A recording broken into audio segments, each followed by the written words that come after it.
Back with another quick repair. We got an 02 Toyota Camry. This one's a V6. I don't think it matters. The struts might be different, but it's gonna be about the same either way. So what we got is we're doing all 4 struts. Owner was complaining about ride quality, bounciness, and it's an older car, and struts and springs do wear over time. That is a wear item. And so what we're gonna do, I had them pick the parts up. So what we did is and you know, there's different ways you can do it. I'm gonna show you what they decided to go with. All right, so this is one of the front struts. As you can see, this is a complete assembly. You've got the strut, you have the spring, and you have the top mount plate. So you can, like I said, just replace the strut, and that's fine depending on what kind of issues you got. But I would just say that a lot, you know, if your struts are worn out, more than likely your springs are worn as well. Your springs do wear. Spring steel, as it compresses and releases, it does wear over time, and they get weak. A lot of times you'll notice maybe a reduced ride height, negative camber, all these things that come from weak springs. So they've got new springs, and they also got this new top plate. I know these Camrys, in the past I've had to, this has a bearing in there, and these will get loose on some models, and it'll get loose and make a lot of racket.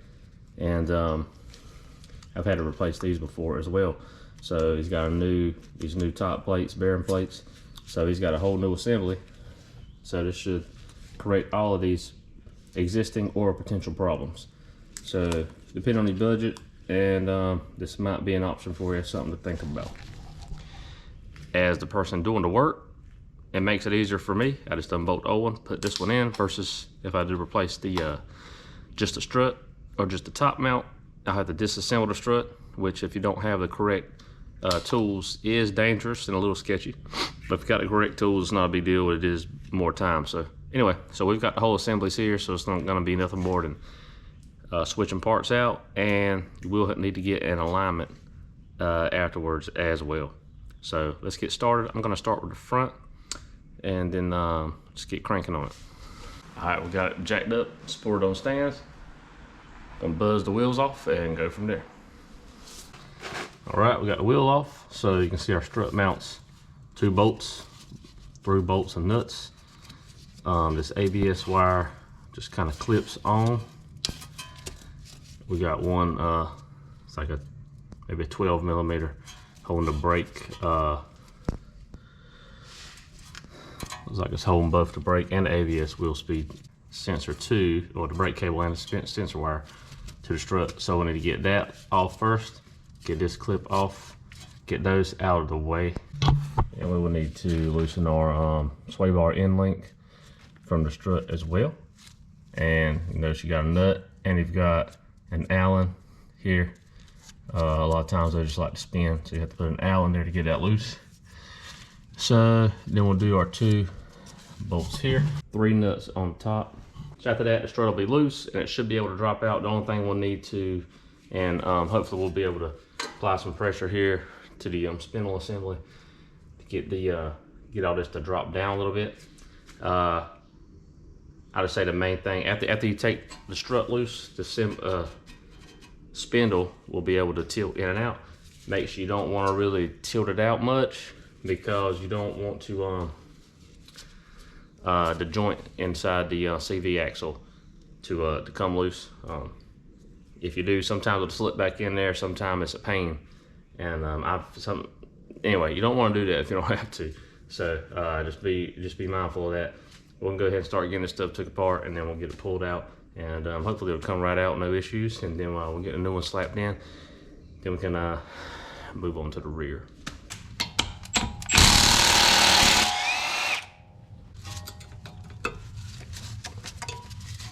That loose, let's see, yep, that pops right out, no big deal. Okay, so all that is loose. Now we'll move on to our sway bar end link. Just prop it up there so it doesn't spin. That was more difficult than it needed to be, but It'd be like that sometime. All right, that's out. So next, we're gonna be the actual strut mount bolts.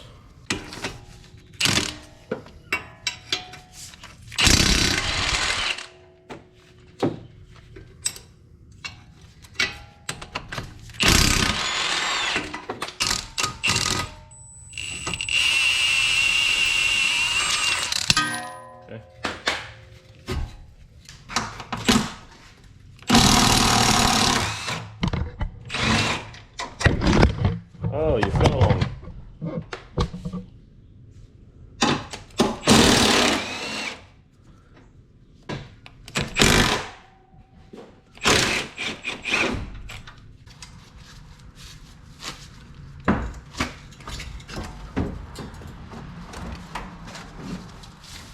Be careful with your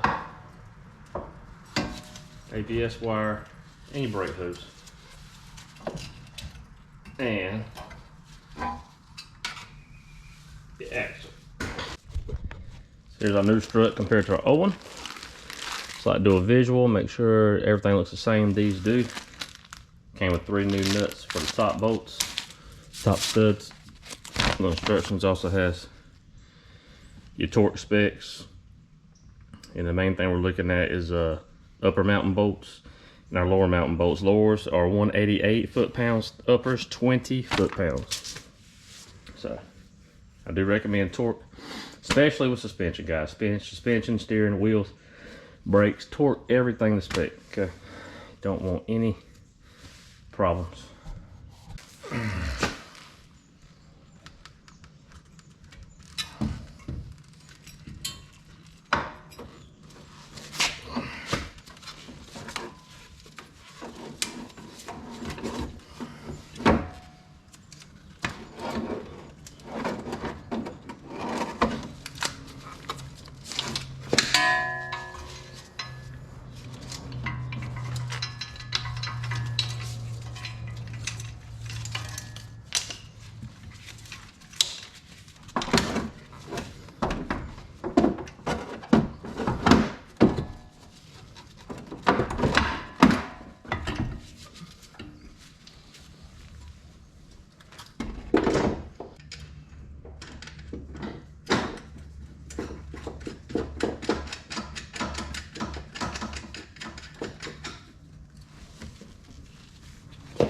Okay, slide that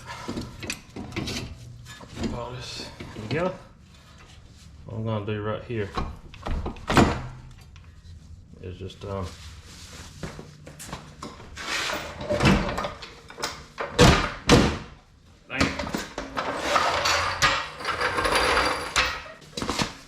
make it easier on myself, jack it up on the little ball joint.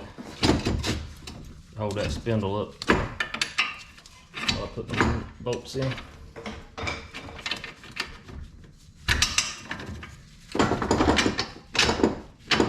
Okay, 1 bolt in, 2 bolts in. Okay, so finger tight everything here. And I'm gonna go ahead and start. Well, I've already got the top one started. Set my impact to the very lowest setting. These are a different size, of course. I bet they're a 15, 16. Aftermarket bolts are always a different size than the factory one. So we're just gonna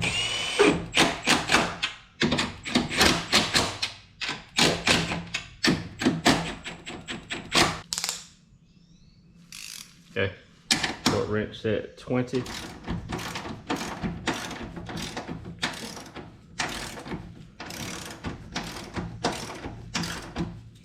So I put them on very loose because I didn't want to over torque them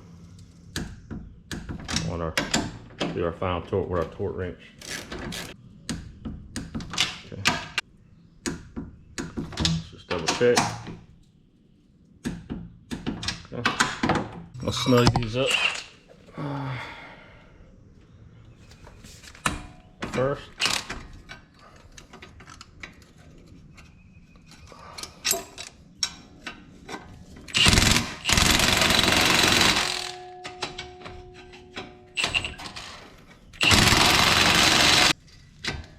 Spec on this is 188. That's pretty high.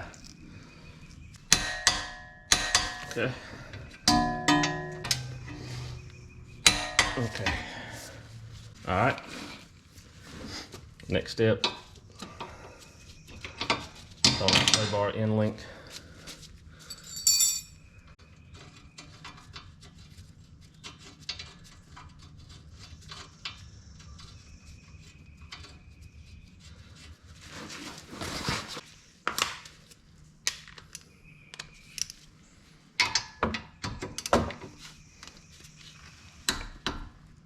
Okay, 36 pounds on that. Now if you had to add an extension like I just did, you have to factor that in because you can lose some torque from that. So let's do a once over.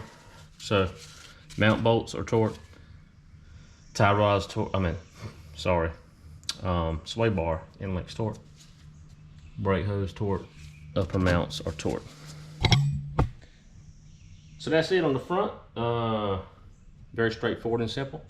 I think the back will be a little more complicated. I think we're probably gonna, on some of these cars, I haven't done a Camry, done some of the cords and things. You have to disassemble some of the rear interior.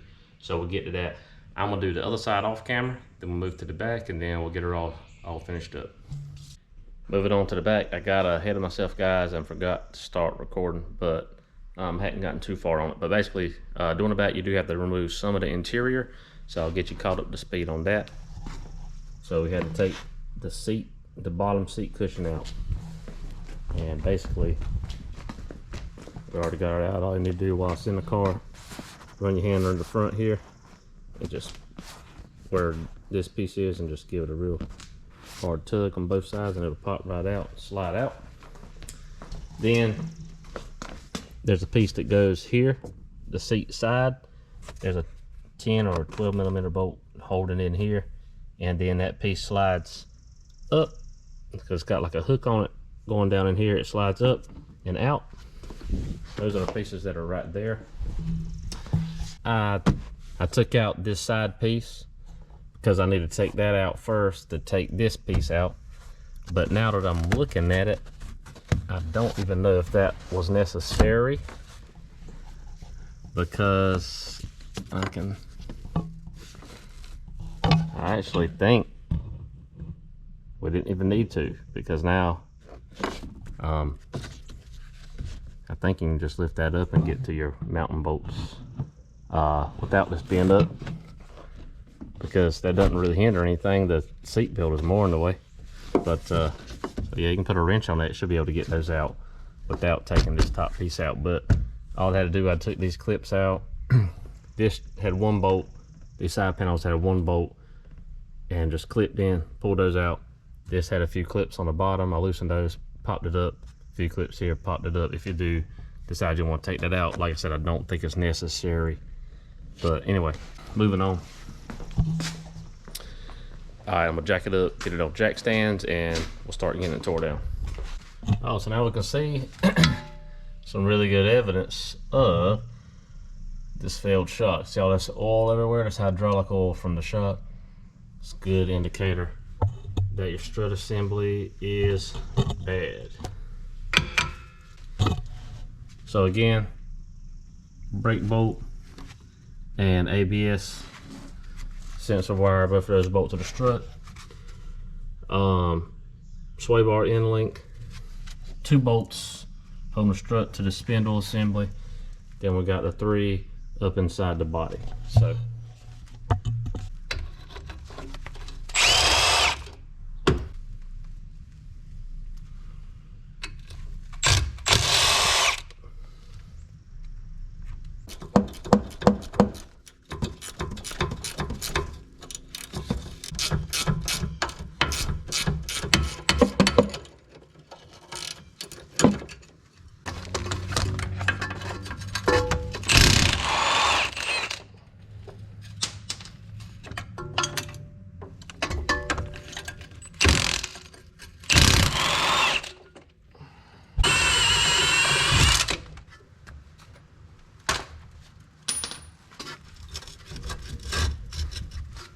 Okay, so we got those 2 mounting bolts out. Let's move it to the top and get those out.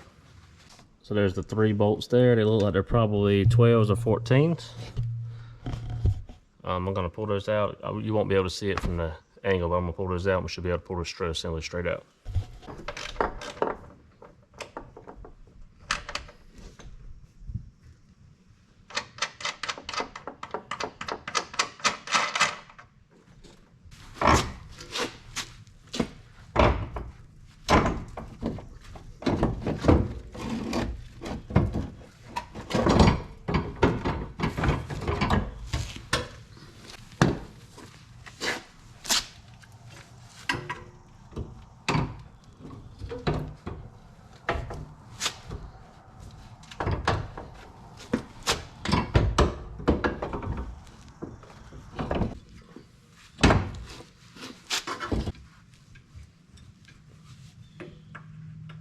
So now I'm gonna torque the top bolts to 29 foot-pounds.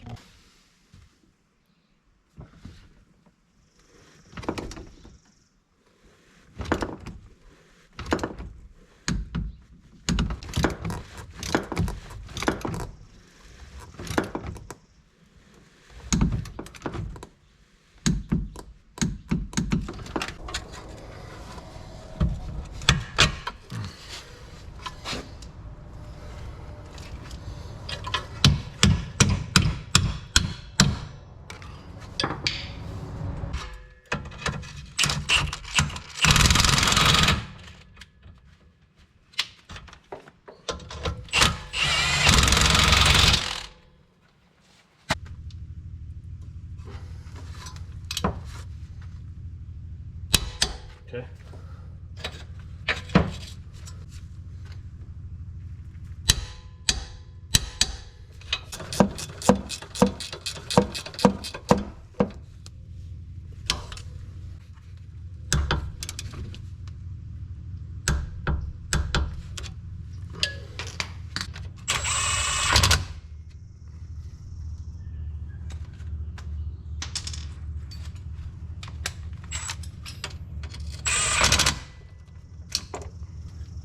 All right, so we got it all installed. Lastly, we need to torque down that brake, the brake hose to 14 foot-pounds. ABS speed wire goes to 49 inch-pounds. So yeah, that's it. I'm gonna go ahead and finish this up, throw the other side on, get it together, and then we'll follow up after that. All right, guys, so we got all finished up. Overall, not a bad job at all. Basic hand tools, nothing really too fancy. The main thing I can tell you is basically torque everything to spec, and nothing really much more to it than that. And make sure you get in alignment.